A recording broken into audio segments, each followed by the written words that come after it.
This is Total Warhead, and in this video I want to showcase how to build Warlord commanders in a Total War Saga Troy.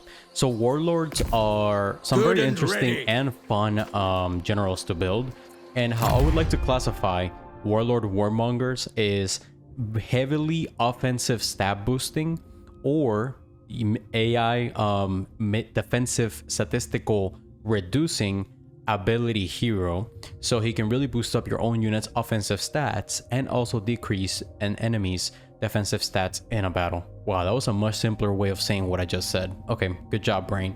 And he's also really good at helping light infantry by giving all of them vanguard deployment. He's also good at creating ambushes by giving more charge bonus and melee attack for his own army when ambushing, and also getting higher success chance when ambushing. He also reduces fatigue for his own units, good for prolonged combat and for offensive units. And he's also pretty damn good at sustaining in combat, with the potential of getting the pain resistance ability that gives him 25% more ward save. Now, let's talk about what else he can, or what skills I select for the build that I've made here, and then which ones I would select for other builds like raiding and sacking, because he's also good in that utility. First off, he starts with Leader of Men. This does not seem like that great of a overall skill at this base level. Perhaps with the upgrades it is more so. It does cost 40 rage, which you gotta take into account, and it lasts for 40 seconds, which is a pretty good duration, don't get me wrong, and it's a 40-meter effective range. The overall statistical increase of 10% is what doesn't seem like a lot, but you can combine this with other skills that you can get to reduce the enemy's defensive capabilities and further increase your own to really keep stacking all these multipliers for your units. Now, you have a very difficult decision to make here. So he can get Seize the Moment, which costs 50 rage, and it further lowers an enemy's melee defense and armor in this one that I prefer to get. So this really helps reduce the enemy's really offensive capabilities or defensive capabilities big time. The problem is that 50 rage cost is a lot, because you already are going to have a skill that costs 40 rage, another one that will cost 75, and one that I have not selected that also costs 75. That you can only get up to 100 rage at once. And already with the skills that I'm gonna select that are really good, you're gonna require a total of what, 75 plus 75 plus 40, that's 190 rage. So you want to make sure you boost your rage as much as possible, and that's why I instead go for Blood of Hercules, because it provides rage when activated, and I would go with the Blood of Hercules cooldown to help gain more rage in combat. This will help you. You lose a very valuable skill with Seize the Moment, but this will help you with using all those other skills you already have access to with the amount of rage that you gotta generate. Next, he can get Protector of People, which it's a good skill, don't get me wrong. You can get more movement after battle, 20%, which is good, and you can get a higher chance of stealing ancillaries from the enemy. The thing is that once you get to the late game, you're gonna have so many ancillaries that this kind of becomes a bonus, not really like a must-have. And then the extra campaign movement range is valuable. It is really good to get. Now, I would say though that the Collector and Battle Captives skill is extremely good to go for, more so than the others, because you're constantly going to require replenishment throughout your campaign, and this would help you offset how much you lose in a battle in terms of your losses by gaining a lot of replenishment.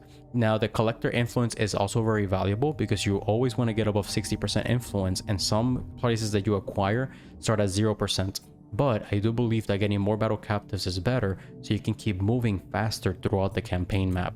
Next, you can make him be good for recruitment purposes. That's one of his good utilities, with extra recruit rank and recruitment capacity bonuses. So you can go for these skills, but that will really reduce his combat or army boosting capabilities, because you cannot go for Ambassador of Hermes to reduce fatigue reduction if you go for Drill Expert.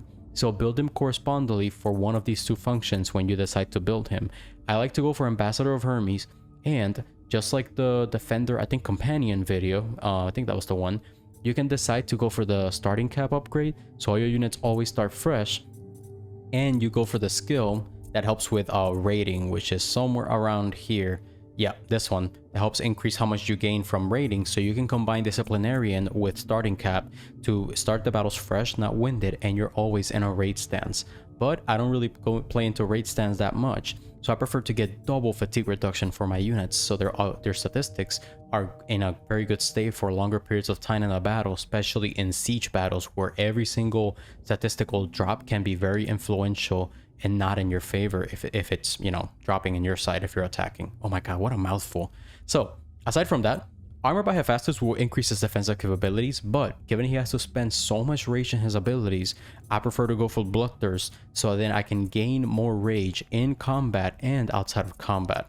Next, this one is kind of, if you're not really building him for recruitment purposes, then this kind of becomes like redundant. Famous Hero is reducing recruitment cost, and the Inspirational Leader increases recruitment capacity. Now, when you play throughout the campaign, you are gonna notice that if you're building this guy for light infantry units towards the late game don't really have favorable outcomes in auto resolve. Every now and then a light unit would just get killed in auto resolve, and you're like, dude, come on, man, why did you just die? So you kind of want to make sure that you can keep replenishing these units. So I would go for either Famous Hero or Inspirational Leader. I mean, you have to select one or the other, because there is at least a benefit, right? Not exactly always redundant, if you build this guy for light infantry based armies.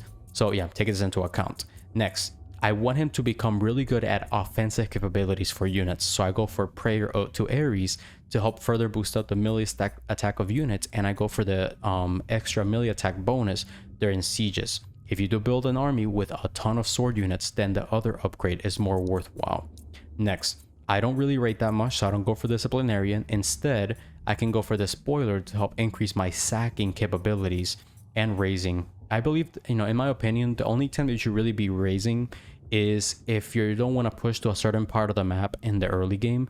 And aside from that, the only other times you want to be raising is if you're not going for painting the map. If you're going for like a strategic push in one direction and there are settlements nearby that you can pillage, then okay, it's worthwhile to go for the raiding bonus, hero damage and influence. Or when you play Sparta, this actually is a really good skill to get, because you can sack, then raise a settlement, get these bonuses, and then acquire that settlement without taking any army losses through his mechanic. So it's a very unique way of playing his campaign, and I think it's very effective if you utilize generals that have these skills. Next, this one's a tough one. I believe that giving him Pain Barrier is always good to give for heroes, always extremely valuable, but I really want to make sure that my units, which is the focus of this build, is I can keep maximizing how many skills I stack up in my unit's favor and in the not in the favor of the enemy's units. So this one reduces the melee defense around this hero and affects enemies in range in 50 meters, which is huge, with a melee defense drop, and I can get further armor reduction or morale reduction. Depending on how I build the army, if I stack a lot of morale reductions, then I want to get another morale reduction with this. If I get an army that doesn't have a lot of AP damage, then I would go for this armor upgrade so I can further help this army do better. So if I pick an army that doesn't have a lot of axe units, this might be a worthwhile upgrade instead of the morale reduction. Covered by Hades is the key one of this general. So this gives all light missile infantry units Vanguard, and then you can get Vanguard deployment to all light infantry in Hero's army. This is completely crazy. So you can get an entire army of light units, right, and just deploy on top of the enemy. And if you stack this with ambushing, Master Ambusher, you can do an ambush and then deploy almost on top of the enemy, not giving them enough time to adjust, and also get extra charge and melee attack for units in the army. This is where the neat combinations come in, and you combine that with his skills to affect the enemy negatively defensively and affect your units offensively. This is where it all comes together. Ambush with light infantry on top of the enemy, complete destruction. Then I would actually go here with a chariot, but I would go for reinforced chariot because I want to make sure that he can rotate throughout the battlefield, and faster than being on foot, and this will help him pull through if he's stuck in some units. unless they're very heavy, like giants or whatever. So you don't really see that too much in the campaign. If it was multiplayer, it'd be a different story. But I believe giving him a reinforced chariot will let him move throughout the battle towards the locations he has to be in order to be able to use these skills that affect him, that are AoEs around him, so he can pop them where he needs to end the battle. And the last one that you should go for is the shout. This is the key one to make these light infantry units do a ton of damage. With shout, note that it costs 75 rage. This is the other one that costs 75 rage, but this is a 45 meter AoE. And look at this upgrade of stamina, plus 25% stamina for any units in this AoE, 35% weapon damage, and 25% melee attack. This is an absolutely phenomenal skill to get, especially because by the time you get this, you're gonna be further down in the battle, where some of your units could be down on their fatigue levels. So just look at their icons of stamina. If some are yellow or red, walk this guy over with his chariot, bam, boost them up. So anyways, that is it for this hero. Very good overall for offensive unit statistical output and reducing defensive capabilities of the enemy, helping your entire light infantry army have vanguard deployment, having extra ambush chance and statistical bonuses from ambushing. He's also good for recruiting, also good for raiding, and for sacking. Anyways, I believe that will be all. I really want to thank you for watching, and I sincerely hope to see you on the next one. Bye bye.